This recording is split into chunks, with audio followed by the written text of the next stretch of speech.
Sejam bem-vindos ao Haja Saúde, o podcast da Unidade Local de Saúde do Médio Tejo, que lhe dá a conhecer o mundo da saúde de forma descomplicada e informativa.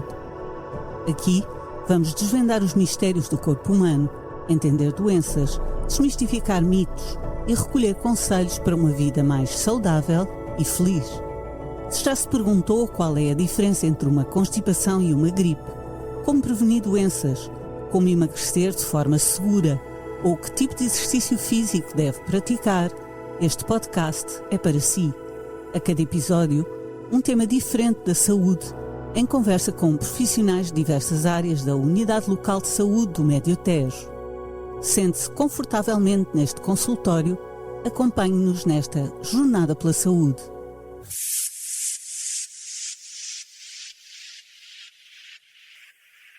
Olá, eu sou a Filipa Melo e este é mais um episódio da segunda temporada do podcast Haja Saúde, uma iniciativa original no âmbito do Serviço Nacional de Saúde.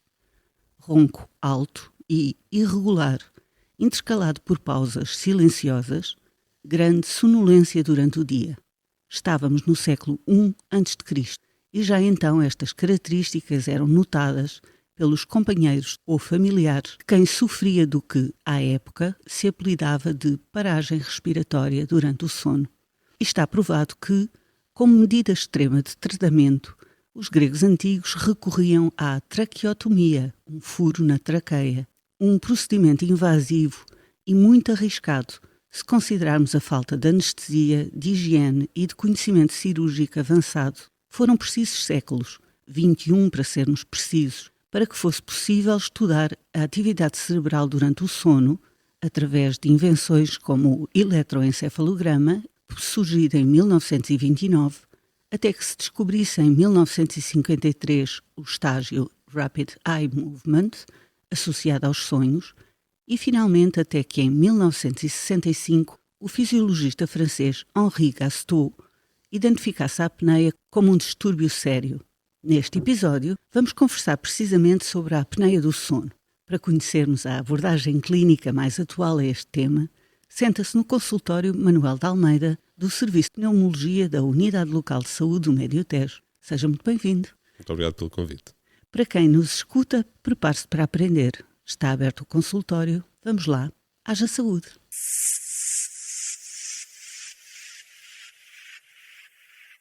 Doutor, antes de mais, pode dizer-me por que motivo é que escolheu esta especialidade, pneumologia? O meu nome é Manuel Almeida e sou interno de pneumologia do OLS Médio Tejo. Escolhi a pneumologia porque queria uma especialidade, antes de mais médica, com atividades em diferentes contextos, nomeadamente internamento, consulta, técnicas e exames complementares, e que abordasse em maior detalhe um sistema fundamental e altamente dinâmico, e daí o seu interesse, que é o sistema respiratório.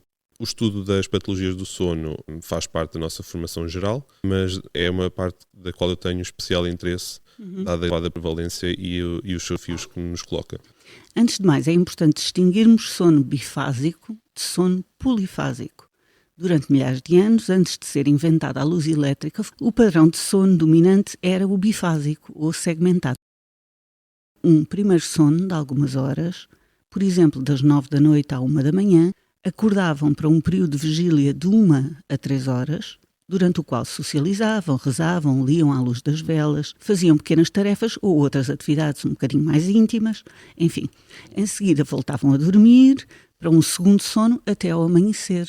A luz artificial e os horários de trabalho mais rígidos da era industrial transformaram e generalizaram o sono num único período noturno contínuo. Quanto ao sono polifásico, é uma estratégia de sono alternativa onde o período de descanso é dividido em múltiplos períodos ao longo do dia, em vez do período de sono único à noite. O que eu vou dizer a seguir não é exemplo a seguir de todo por quem nos ouve, mas são exemplos célebres de praticantes um bocadinho doidos desta modalidade. Então, Leonardo da Vinci supostamente adotou o chamado ciclo Huberman de sono polifásico. Imagine-se, cestas de 15 a 20 minutos a cada 4 horas, prefazendo esta totalidade maravilhosa de cerca de 1h30 de sono por dia.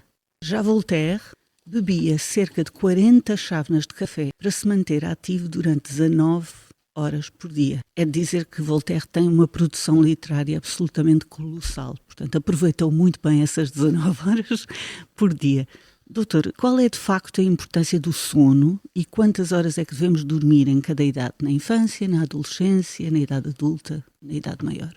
O sono tem, de facto, um papel vital na manutenção da nossa saúde e bem-estar ao longo da vida, desde o nascimento, em que é, de facto, um dos motores do crescimento e desenvolvimento neurocognitivo, afeta a nossa maneira de pensar, reagir, trabalhar, aprender e até interagir com os outros.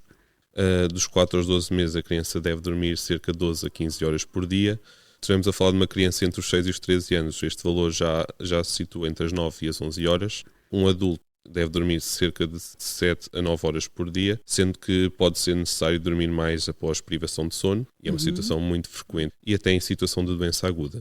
Nos idosos, recomenda-se 7 a 8 horas de sono, um bocadinho menos, não é muito significativo. Às vezes vemos na população idosa o acordar mais cedo, portanto uma mudança do ciclo circadiano, e da qual nós às vezes achamos que estão a dormir menos, mas de facto estão somente a deitar-se mais cedo e a acordar mais cedo.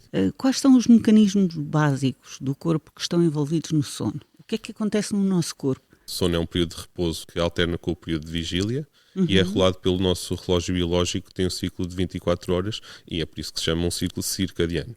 Vai terminar quando estamos acordados e quando estamos preparados para dormir. Este ritmo vai ser influenciado por fatores externos, do qual um exemplo muito prático é a exposição à luz. O circadiano vai variar de pessoa para pessoa e vai variando ao longo da idade, como eu já mencionei, e acho que todos nós conseguimos reconhecer isto no dia-a-dia. Conhecemos pessoas que têm menos necessidade de dormir, que se deitam naturalmente mais tarde do que outras, e muito disso tem a ver com a própria individualidade destas necessidades. Estava a dizer-lhe, antes de começarmos a gravar, que eu tenho apneia do sono e, portanto, posso dar o meu testemunho. Durante muito tempo não sabia que tinha apneia do sono. Pensava que só ressonava e que ressonava muito alto, a partir de uma certa idade, talvez dos 40 e pouco. Até que percebi mesmo que acordava durante a noite a tentar comer ar, era o que o doutor estava a dizer há bocado. Com fome de ar. Com fome de ar, exatamente. Que era aquele acordar a tentar, como se fosse um sufoco. É isto que os seus pacientes descrevem. Como é que dão conta de que têm apneia do sono? Podem descrever essa exata situação. É muito frequente, tanto são dos sintomas mais frequentes na apneia do sono. A verdade é que nós muitas vezes temos sintomas noturnos e sintomas diurnos. Portanto, temos os sintomas relacionados com a causa, depois temos os sintomas relacionados com a consequência. Relativamente aos sintomas diurnos, muitas vezes são o que o doente sente. Portanto, é o impacto no dia-a-dia, na qualidade do doente. Os sintomas noturnos muitas vezes são notados pelo cônjuge e muitas vezes é por aí que os doentes são referenciados à consulta. Cônjuge ou quem partilha Exatamente. o quarto ou a casa? Exatamente, há casos em que o ressonar pode-se ouvir de uma divisão para a outra, portanto. Exatamente, ou então até no próprio prédio. Exatamente. Não, acontece porque de facto o ronco da apneia do sono é algo diferente do ressonar. Não é necessariamente diferente. O ronco podemos descrevê-lo como cavernoso ou áspero e é produzido pela vibração das estruturas da veia aérea superior e é indicativo de uma obstrução, e daí é que se produz o som, e esta obstrução vai dificultar a passagem de ar. É a informação que nos dá. Não significa doença, mas deve ser avaliado naturalmente. O ressonar, curiosamente, tem a sua origem etimológica em fazer soar ou ecoar, o que na verdade não pressupõe um som desagradável, porém nós usamos o verbo de forma literal, que é o ato de ressonar, e por isso podem ser considerados equivalentes. E daí a diferença de sons. É que o ronco pode ter uma sonoridade diferente dependendo do nível da obstrução. Na prática clínica não vale de muito, mas a verdade é que todos nós já observamos pessoas que têm apneia de sono, de facto, e que dependendo ao longo da vida vão tendo sons diferentes. Depende do grau da obstrução e do local da obstrução. Já há períodos de silêncio. Exatamente. Como se a pessoa estivesse sem receber oxigênio, ou não? Quando a pessoa ressona, está a haver uma obstrução à passagem do ar e isso vai provocar um esforço respiratório adicional e no final do ronco pode haver um período em que a pessoa quase que deixa de respirar, portanto pode ter uma apneia em que há uma limitação do fluxo superior a 90% ou uma hipopneia, em que a redução do fluxo é menor. Resumidamente, o que acontece é que nesse período em que não está a respirar, não necessariamente no ronco, o oxigênio vai descer, portanto a pessoa não está a respirar, e isso depois vai trazer o impacto no dia-a-dia e nos sintomas diurnos. E daí também o risco de muita patologia cardiovascular e outra que se associa à apneia do sono. Quais são os principais tipos de apneia e qual é a diferença entre eles? Quando falamos da apneia do sono, nós muitas vezes estamos a referir ao síndrome da apneia obstrutiva do sono, porque é a patologia mais comum. E, de facto, a patologia obstrutiva é, de facto, a mais comum. Neste caso, a maioria das apneias ou hipopneias são obstrutivas e, portanto, vai haver esta obstrução, limitação do fluxo de ar por relaxamento excessivo das estruturas da via aérea superior, sendo que há outro tipo de apneia do sono bastante menos comum, mas que ainda é representativo, cerca de 10% das apneias do sono, que é a síndrome da apneia central do sono. Aí as apneias vão acontecer por ausência ou instabilidade do estímulo respiratório e não se registra esforço respiratório quando é realizada a polissonografia. Portanto, de facto, não está a haver ali uma tentativa de superar algo, portanto, não há uma obstrução a ser superada. Há apenas um estímulo que não é eficaz e a pessoa efetivamente faz a apneia. Esta segunda situação normalmente associa-se a outras doenças, pode-se também associar a medicação. O mais comum acaba por ser, de certa maneira, a insuficiência cardíaca e vai se relacionar com a gravidade da mesma. Portanto, doentes mais idosos que têm insuficiência cardíaca, que tenham este síndrome, temos de ter uma especial atenção. Ainda há outro tipo de apneia que eu gostaria de mencionar, que quando nós às vezes tratamos de uma apneia obstrutiva, o que se evidencia são este tipo de apneias, portanto, que o ventilador não trata e consideramos apneia do sono emergente do tratamento. Há alguma ideia errada aqui à volta das apneias que queira já exterminar? Na verdade há vários, mas eu gostaria já de esclarecer é que as pessoas que não têm excesso de peso não podem ter apneia de sono. Isto é se calhar dos maiores mitos. Pois. Porque pensa-se, a pessoa engordou e tem apneia. Em termos leigos, engordou muito na garganta, não é? Sim, na verdade a obesidade é o fator de risco até mais reconhecido, mas nós sabemos que só 70% dos doentes com apneia de sono têm excesso de peso, já nem estou a ir à obesidade. Portanto, de facto, há muitos outros fatores que contribuem para esta doença. Como por exemplo? Podemos aqui, se calhar, selecionar os mais importantes fatores de risco, nomeadamente a idade. Sabemos que a apneia do sono vai ter uma incidência que vai aumentar até aos 60 anos, mas depois estabiliza. O sexo masculino... Não diminui, estabiliza. Estabiliza. Realmente os homens tendem a ter mais apneia do sono que as mulheres. A relação é 2:1 em termos de fatores de risco, mas a verdade é que após a menopausa o risco é idêntico. Mais um brinde da menopausa, que maravilha. Exato. Muito importante as alterações craniofaciais ou da via aérea superior, e aí temos muitas variedades e se calhar são muito importantes a nível do doente que não é obeso. Queixo curto e projetado para trás, portanto o micro e o retrognatismo. O pescoço curto e largo, sendo que inclusivamente o perímetro cervical é maior preditor do risco da apneia do sono do que o índice de massa corporal. E a hipertrofia amigdalina ou dos adenoides, que acaba por ser muito importante, nomeadamente na pediatria. Então não é normal uma criança ressonar e muitas vezes esta é a causa que está por trás e resolve com a cirurgia. Como é que se pode saber se sofre de apneia? Portanto, os sintomas são... Já disse alguns, não é? Sonolência diurna, cansaço... Exatamente, mas é sempre importante fazer esta diferenciação e eu volto a salientar. Portanto, os sintomas são o que o doente sente e refere e os sinais são as alterações detectadas na consulta. A suspeita deste conjunto de doenças vai depender mais da correta avaliação dos sintomas, na verdade, porque parte muito do doente contar e do médico tentar saber e decifrar, não é? Decifrar de certa maneira o que é que o doente sente, porque muitas vezes não valoriza. E a verdade é que os sintomas vão se dividir entre noturnos e diurnos. Portanto, já falámos do ronco, já falámos também das pausas respiratórias durante o sono, as apneias, a sensação de engasgamento, asfixia durante o sono que não acontecem de forma tão frequente, mas que é bastante preocupante para a pessoa que tem esta sensação. E, na verdade, muitas vezes é o que acaba por motivar a pessoa a procurar ajuda. A insónia, que é muito importante, nomeadamente porque é mais prevalente no sexo feminino. E muitas vezes as pessoas tendem a associar ao stress ou outros problemas.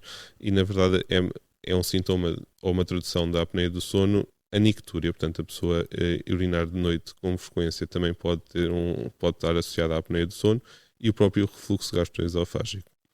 Dos diurnos, acho que é muito importante falarmos porque há uns que não saltam logo à vista, como a diminuição da concentração, o déficit de memória, as alterações do humor, a irritabilidade e até a depressão, também com uma expressão também mais significativa no sexo feminino. as cefaleias matinais, que normalmente cessam a partir dos 30 minutos da pessoa acordar sem qualquer tipo de tratamento, que são bastante características, e até a disfunção sexual pode ser um sintoma da apneia do sono. E há alguma relação entre o estilo de vida, não é? Entre beber álcool, não beber álcool, tabagismo, dieta, fazer exercício, não fazer exercício, ou é aquilo que é comum a todas as doenças, que é se formos saudáveis, tivermos uma dieta mediterrânica, enfim, aquilo que sabemos que se formos perfeitos, supostamente não temos doença nenhuma. Há alguma coisa específica para a apneia, para prevenir a apneia? Efetivamente, essa recomendação geral também é válida para aqui, lamento informar. Portanto, de facto, o estilo de vida saudável é sempre recomendável, mas de facto temos aqui alguns dados. Bom, sabemos que o excesso de ingestão de cafeína pode disfarçar a sonolência e contribuir para a insónia. Também sabemos que a questão do refluxo gastroesofágico tende a agravar durante a noite, especialmente se a última refeição tiver sido em grande quantidade, rica em gorduras, ou até uma ingestão de líquidos exagerada no final da tarde e na noite. O álcool, de facto, é sedativo, mas sedação e sono são coisas muito diferentes e pode agravar as apneias. Além disso, pode também ter influência na estrutura do sono e por isso deve ser evitado. O tabagismo também é considerado um fator de risco e deve ser evitado. Como é que se diagnostica? É através da polissonografia, certo? Exatamente. É conhecida também como estudo do sono. Pode ser realizada no hospital ou em casa, dependendo de vários fatores. São monitorizados vários parâmetros durante uma noite para perceber se a pessoa tem apneias ou hipopneias frequentes, a que é que se associam, e nomeadamente a nível da diminuição da saturação de oxigênio durante a noite, sendo que outras doenças também podem ser diagnosticadas com este exame. Na verdade, este exame vai nos dar entre outros valores, o índice de apneia e hipopneia, que não é mais do que o número de apneias, portanto a diminuição do fluxo, superior a 90% durante mais de 10 segundos, com esforço respiratório se for obstrutiva, mais as hipopneias. E vai-nos dar este valor e fazer a sua relação por hora. É normal que este valor seja inferior a 5 eventos por hora e é, de facto, um dos objetivos do tratamento. Quando é que começa a ser preocupante? Se este número for superior a 5 eventos por hora e o doente tiver sintomas, tem uma apneia do sono ligeira. Se for superior a 15 eventos por hora, de facto, mesmo sem sintomas, o que também é infrequente, acaba por ter uma apneia de sono moderada e faz logo diagnóstico. Se for superior a 30 por hora, é uma apneia de sono grave. Mas eu gosto, às vezes, de dar aqui uma volta aos números e, por exemplo, não é o mais habitual, mas acontece em um número significativo de doentes, ter valores de 60 apneias por hora. E, de facto, a melhor maneira de explicar isto é que o doente tem uma apneia ou hipopneia por minuto. E nós, quando passamos da hora para o minuto, a pessoa tem outra percepção da gravidade da sua doença. É o que eu tenho, por exemplo, é 2 minutos em 2 minutos. Exatamente. E de facto é um susto quando se sabe isso. Exatamente, explicado assim tem logo outro impacto. Fica-se com uma percepção completamente diferente. Como é que eu de 2 em 2 minutos e X segundos sem respirar? Não? Pelo menos 10, para fazer diagnóstico. Exatamente, portanto são 30. Não sou imenso, 10 minutos sem respirar durante a noite multiplicado e ao longo da vida toda, porque alguns fatores estão lá desde o início, desde uma grande parte da vida. Como é que o organismo resiste a isto? Resiste porque se vai adaptando, ou seja, estas consequências vão se mostrando de uma forma crónica e por isso vão passando despercebidas. E por isso é que muitas vezes o doente acaba por até nem ter muitos sintomas e acaba por iniciar a investigação porque tem outra doença e quer excluir a apneia do sono. Qual é que é, de facto, o impacto da apneia não tratada? Pode aumentar o risco de Alzheimer? O que é que acontece a nível, por exemplo, da saúde mental se não é tratada uma apneia? Sabemos que a apneia do sono associa-se ao aumento do risco de se envolver eventos cardiovasculares e outras complicações. Estamos a falar de infarto, arritmias, hipertensão, AVC e depois, claro, também já existe a associação entre a apneia do sono e a depressão e os sintomas neurocognitivos, já falámos um pouco sobre isso. Sim. E até com a doença de Alzheimer. Duas hipóteses que sustentam esta associação é a fragmentação do sono e a carga hipóxica, portanto, o período com a saturação baixa de oxigênio ao longo da noite. Portanto, há pouco alimento em termos de oxigênio. Exatamente, é algo que não está a funcionar bem, nós dependemos do oxigênio para muitas funções vitais e isto ao longo prazo vai minar o nosso organismo e vai ter as suas consequências. Bem, estas são as más notícias. Vamos fazer aqui uma pequena pausa na conversa com o Manuel de Almeida, do Serviço de Pneumologia da ULS do Médio Tejo, escutarmos a Diana Ralha com as informações úteis desta emissão. Voltamos para boas notícias. Vamos falar sobre o tratamento da apneia. Até já.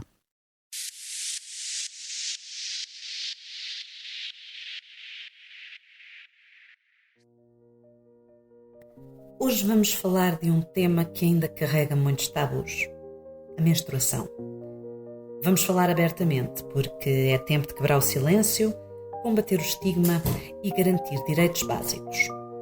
A Unidade Local de Saúde do Médio Tejo vai começar a disponibilizar gratuitamente produtos de higiene menstrual em todas as unidades de cuidados de saúde primários da região. É uma medida simples, mas com um impacto enorme, porque menstruar não pode ser um luxo. Esta iniciativa integra o Projeto Nacional Dignidade Menstrual, promovido pela DGS, Direção-Geral da Saúde, com um objetivo muito claro: combater a pobreza menstrual e promover a equidade em saúde. Pobreza menstrual?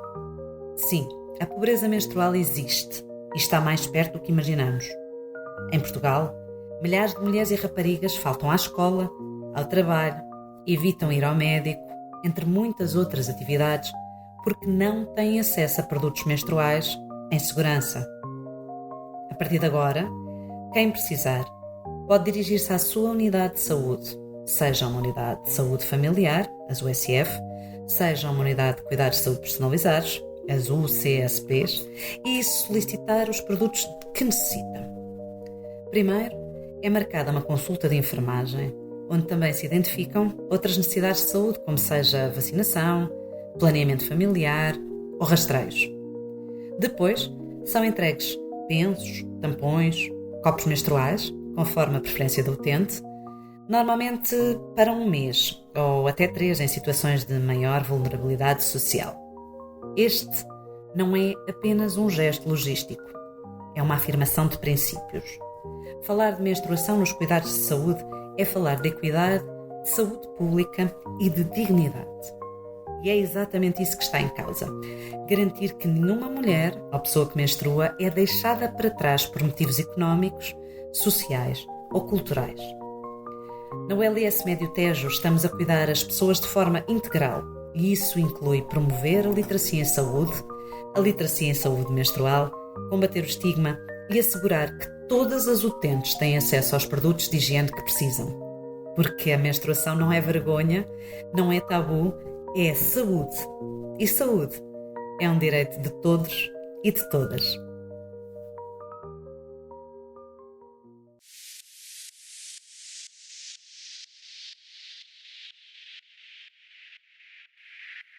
Estamos de volta à conversa. Obrigada por escutar o Haja Saúde. Desta vez falamos sobre a apneia do sono. Para isso está connosco Manuel de Almeida, do Serviço de Pneumologia da Unidade Local de Saúde do Médio Tejo. Foi prometido, antes de ouvirmos a Diana Ralha, que íamos dar boas notícias, ou seja, vamos falar sobre quais são as principais opções de tratamento para a apneia do sono. Mas antes disso, explicar, quando têm suspeita da apneia, o que é que fazem? Vão ter com o médico de família? O doente com suspeita da apneia do sono deve correr primeiramente ao seu médico de família. Se tiver sonolência diurna excessiva e ressonar, tiver paragens respiratórias presenciadas durante o sono, tensão de esgamento, asfixia noturna ou até hipertensão arterial, portanto isto tudo com a sonolência diurna excessiva, deve depois ser referenciado para a consulta de pneumologia, mas primeiro o médico de família. Ok, mas o trajeto é esse, não é? Primeiro É o trajeto habitual. Reportar ao médico de família ou ao seu médico. Médico assistente, exatamente. Médico assistente, e depois será encaminhado para o hospital. Isto porque é através da pneumologia nos hospitais, através do SNS, que é, por exemplo, dado acesso a uma das terapias mais frequentes, que é a maquineta mais usada, acolhida nas casas de quem tem, pelo menos na minha casa foi uma festa quando ela chegou, máquina de pressão positiva contínua. E como é que funciona? De facto, a ventiloterapia acaba por ser o tratamento mais comum. É ventiloterapia. Ventiloterapia. Portanto, a ventiloterapia é o termo mais genérico que engloba o CPAP, que acaba por ser um modo ventilatório sem o ser. Isto é, com este modo ventilatório a máquina não vai respirar pelo doente, vai fornecer uma pressão positiva de ar que vai evitar que a via aérea superior colapse e vai impedir a apneia. Portanto, o doente respira em conjunto com a máquina. O seu sucesso vai depender muito da capacidade do doente utilizar o ventilador, porque quando não a usa, de facto as apneias voltam, porque o mecanismo de opressão não deixa de estar lá. Mas é engraçado que muitos doentes ficam tão bem adaptados que depois não se imaginam a dormir sem ele. Tal é o ganho de qualidade de vida. Mas, na verdade, as empresas que fornecem, que têm acordos com o SNS, Exatamente. e há múltiplas, não é? Porque é um aluguer, na verdade, o SNS, creio que faz, é uma espécie de aluguer, não é? Sim, é um fornecimento a par do oxigênio, são as mesmas empresas, que são as empresas dos cuidados respiratórios domiciliários. Este fornecimento não tem qualquer custo para o doente, só pressupõe o adequado comprimento e manutenção dos equipamentos. Pois. E estas empresas também fazem monitorização e o registro, certo? Exatamente, eles ajudam não só no início do tratamento, mas depois também na monitorização. Muitas vezes trabalham em conjunto com os próprios médicos no fornecimento de relatórios, que é para nós percebermos de facto se as coisas estão a correr bem, o que é que nós podemos ajustar. E é sem dúvida uma mais-valia este contacto que nós temos. Portanto, é uma maquineta que funciona com água. Exatamente. Há uma que cobre só parte do rosto. Exatamente. Há outra que parece um focinho de porquinho que só... certo, sim, é máscara nasal, sim. Exatamente, que é mesmo só o nariz. E pode-se experimentar. As empresas permitem experimentar e ver, mas não é fácil a adaptação. Há pessoas que têm muita dificuldade em adaptar-se, porque há um tubo que sai desta... Exatamente. Nós temos às vezes aqui uma pequena diferença que eu queria deixar ciente, é que apesar de nós falarmos sempre no CPAP, e é um termo que já vem muito de trás, habitualmente os nossos doentes usam o modo APAP, portanto é um modo ajustável, que também funciona com pressão positiva, mas esse valor vai variando conforme o grau de obstrução. Portanto, em diferentes fases da noite, em diferentes fases do ciclo do sono e até variando com a posição, nós podemos precisar de mais pressão para evitar esta obstrução. E é a grande vantagem deste modo ventilatório. É frequentemente mais cómodo e é relativamente simples. E é muito mais fácil fazer uma prescrição destas porque há uma grande margem de segurança e de conforto também para o doente. O que é que vem naquele tubo? Vem ar. É uma lufada de ar. É uma lufada de ar e pode ser uma lufada de ar fresco. Exatamente. Na verdade, há várias pequenas coisas que nós podemos corrigir e, de facto, a seleção da máscara ou da interface pode ser um desafio. A máscara que o doente usa e usa adequadamente sem fugas acaba por ser sempre a melhor. Outros fatores que podem influenciar é a pilosidade facial, um bigode, uma pera, uma barba, pode sempre aumentar as fugas.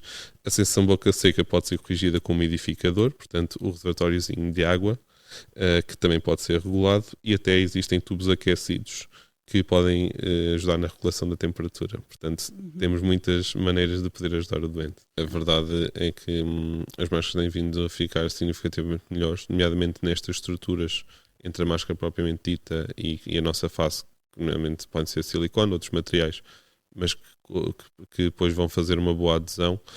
Muitas vezes os dentes podem apertar demasiado a máscara porque há zonas de fuga.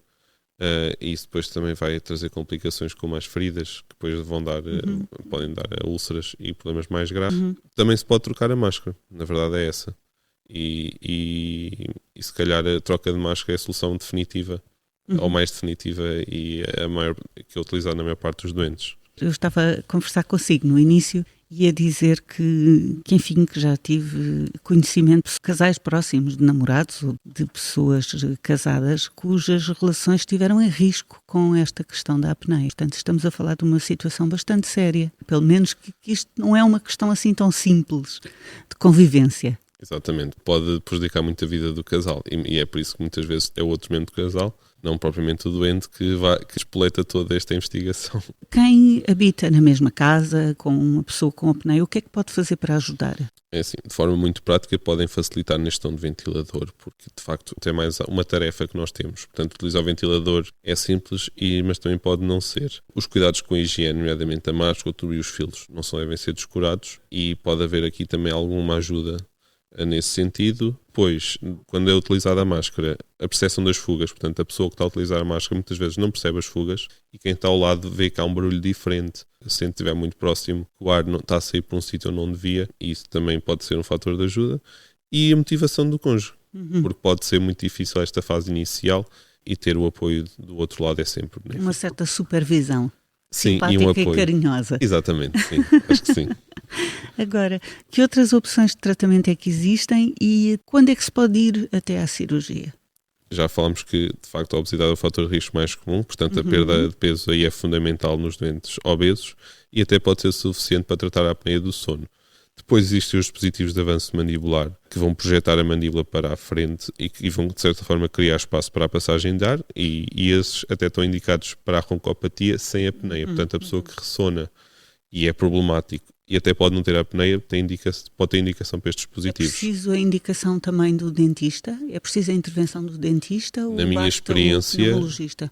Na minha experiência, estes doentes são referenciados à consulta de estomatologia e se bem que não é necessariamente exclusivo e depois é feita a orientação. Também lembrar que estes dispositivos não servem ou não são indicados para tratar apneias graves, portanto, até as apneias moderadas são considerados, mas a partir daí já não é o tratamento ideal. Depois é importante mencionar as técnicas posicionais. Dormir de lado. Exatamente, a dormir de lado, mas com alguma ajuda, ou seja, por si só, nos doentes têm apneia posicional ou até podem ter uma apneia que tem um agravamento posicional sem ser só quando estão deitados de barriga para cima, portanto em decúbito dorsal. Pode haver outros métodos que apoiem essa mudança, nomeadamente o da bola de ténis, que é muito simples. Ter uma bolsinha com uma bola de ténis ou até uma bola de golfe. O doente, quando vai dormir, coloca essa bolsinha na zona dorsal das costas ou na região lombar. E o que acontece é que a pessoa vai ser incómodo para ela dormir de costas durante a noite e, portanto, dormindo de lado poderá ser o suficiente. Pode não para corrigir tudo, mas para melhorar as apneias. Que a pessoa incomodada muda de posição. Exatamente. Há métodos mais avançados que produzem uma vibração. A vibração vai provocar vai induzir a pessoa a mudar de posição. Isto é um alívio para o cônjuge, porque muitas vezes é ele que tinha o papel de dar o jeitinho. Exatamente, para a pessoa mudar de posição. Mas nós muitas vezes percebemos isto, ou seja, a pessoa que a dormir de lado não ressona e quando está deitado de costas ressona. Isso dá-nos logo alguma informação que isto pode ser uma situação e quando fazemos o estudo de sono também se pode verificar. E, por fim, a cirurgia. Exatamente. Ela é utilizada em casos selecionados. Temos a cirurgia nasal, portanto, se houver uma adesão por complicações ou sintomas persistentes nasais, casos complicados de uma rinocinusite crónica, desvios do septo, situações que podem ser corrigidas cirurgicamente, podem não tratar por si só a apneia, mas podem ajudar. E a cirurgia de orofaringe, quando a apneia já é moderada a grave, portanto não estamos a falar de casos ligeiros, e quando o doente recusou os outros tratamentos ou até esses tratamentos falharam. É uma opção válida, mas para casos selecionados. Qual é o seu conselho final para uma noite bem dormida? Valorizem e cuidem do vosso sono. Tentem dormir as horas necessárias. Evitem os estímulos sonoros ou visuais com luz azul, telemóvel, televisão, perto da hora de deitar. Usem lâmpadas de luz amarela no quarto. Façam refeições leves e sem álcool antes de deitar. Não bebam muita água perto da hora de deitar. Queria só deixar claro que se você ou o seu cônjuge acha que pode ter apneia de sono, falem com o seu médico de família ou médico assistente e depois contem com a pneumologia para realizar a restante avaliação. Ou seja, o Dr. Manuel de Almeida está à vossa espera no ULS Médio Tejo e, enfim, toda a equipa do Serviço de Pneumologia para confirmar se têm ou não apneia e se tiverem apneia para resolver esta questão que permanece muito escondida, mas cada vez mais vai sendo diagnosticada. Muito obrigada, doutor. Obrigada pelo convite. Nós voltamos daqui a 15 dias, neste consultório que lhe diz tudo, mesmo tudo sobre saúde, pela sua saúde, para que haja saúde. Fique bem.